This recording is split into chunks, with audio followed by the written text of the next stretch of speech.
PAXAUS 2025, 3 days of crowds, games, and maybe a little bit of chaos. But for us game devs, it's not just an event, it's the end of a marathon.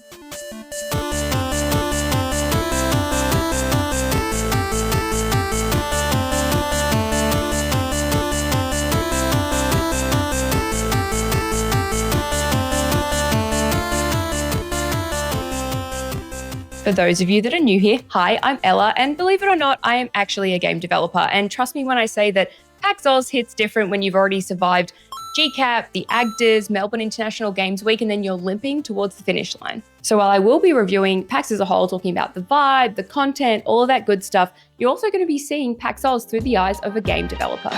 Let's start with where every convention really lives. The show floor. If you've never been to PAX before, this place is enormous. Think 3 halls of non-stop noise, flashing lights, and an ocean of gamers as far as the eye can see. So follow me for a tour, but not before taking a quick coffee break. I'm too old to be doing conventions without at least a litre of coffee or Red Bull running through my veins. In the middle of PAX, you'll find all the heavy hitters, the big gaming and hardware brands showing off their latest gear. Lenovo had their lineup out, Nintendo teased some upcoming releases, and Xbox and EA both made an appearance. But my favourite large booth this year? Cult of the Lamb. They always bring immaculate vibes and killer booth design, making them easily one of the highlights on the show floor.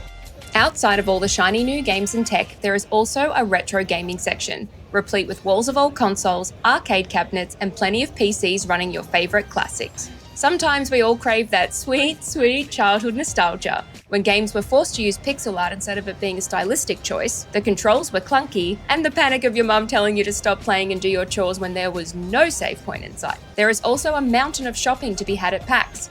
That's the merch line. From fancy new gadgets to stores selling mountains of board games, nerdy clothing, cosplay supplies, plushies, card games, keycaps. If it's nerdy and you want it, it's probably here. Bring money. And self-control, especially if you like enamel pins. Next up, Tabletop Heaven. This hall's where you trade controllers for dice. You can demo board games, paint miniatures, or just sit down for a campaign that was supposed to last an hour but somehow goes all day. The mini painting area is always full, and I swear it's the calmest corner of PAX, with everyone quietly concentrating on tiny armor trims amidst the general chaos of one of the largest gaming conventions in the world.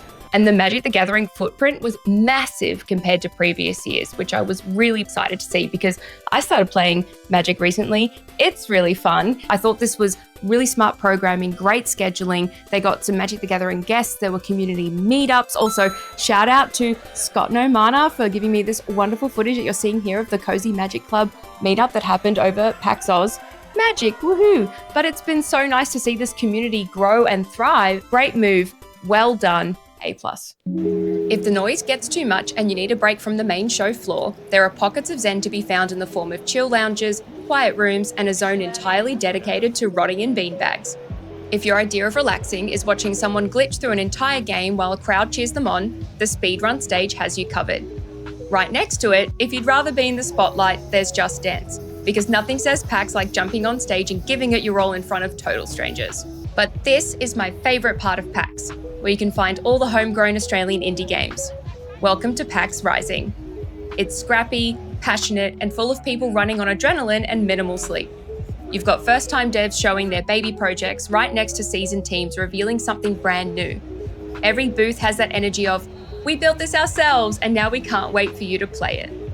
What is the elevator pitch for your game? Well, Potions Please is a misleadingly cozy looking fantasy alchemy shop simulator RPG with like sentient mushrooms, criminal llamas, and an overdose of really dark, morbid humor that has earned us a PG rating, which is interesting for a cozy game.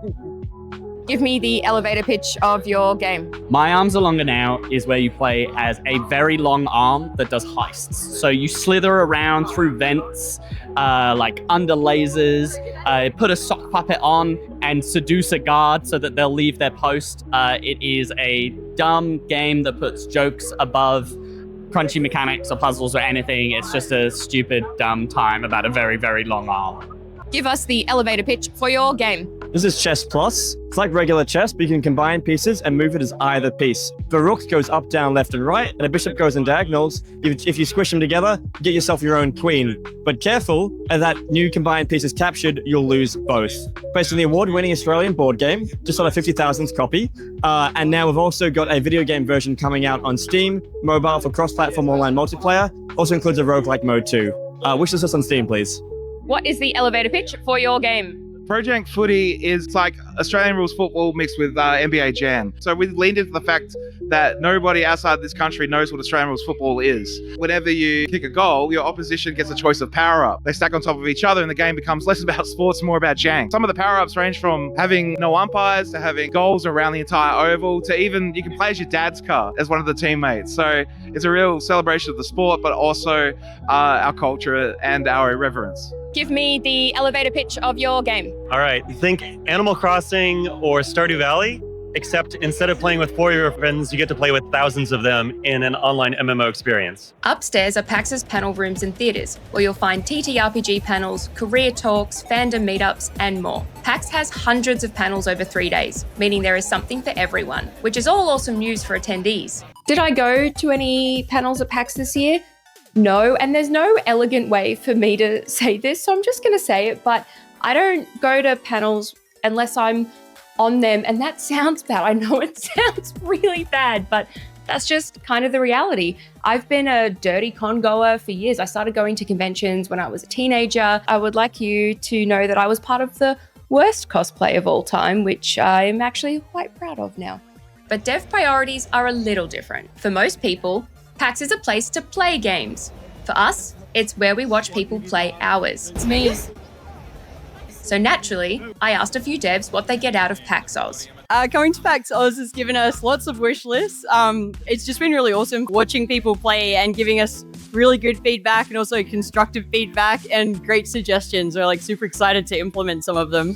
What I get out of exhibiting at PAX is, honestly, because we're making a comedy game, you forget the jokes that are in your game. So rediscovering that by watching somebody play through it and find the like weird bum crack under a chair that you can see of someone, you got to see the game to know what I'm talking about. That and watching kids play the game is like a dream. It's amazing. They're like the best players.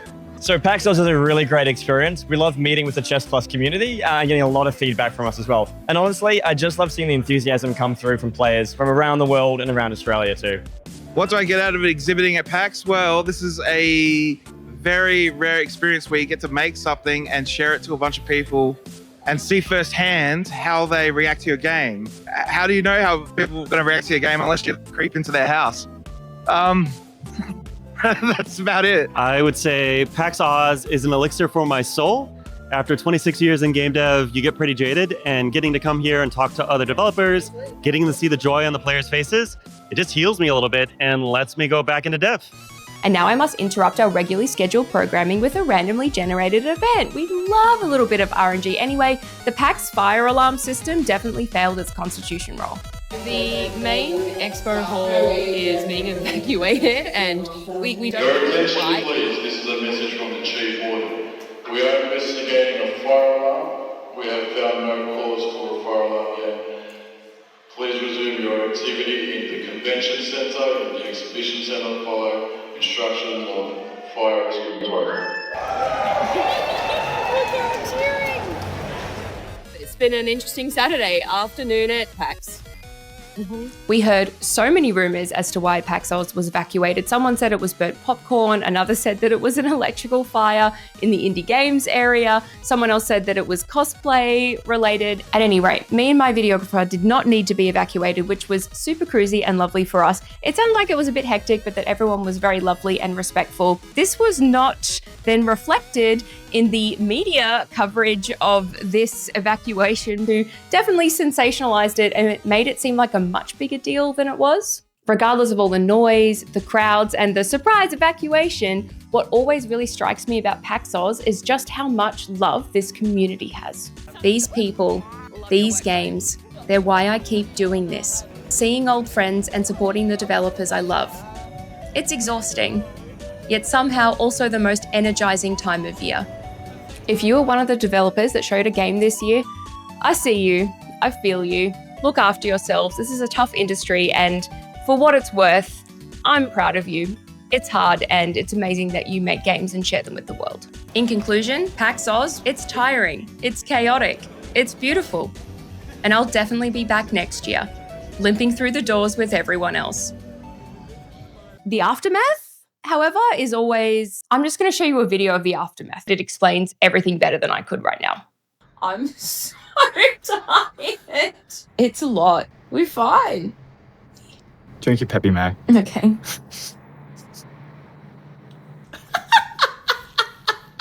Blech.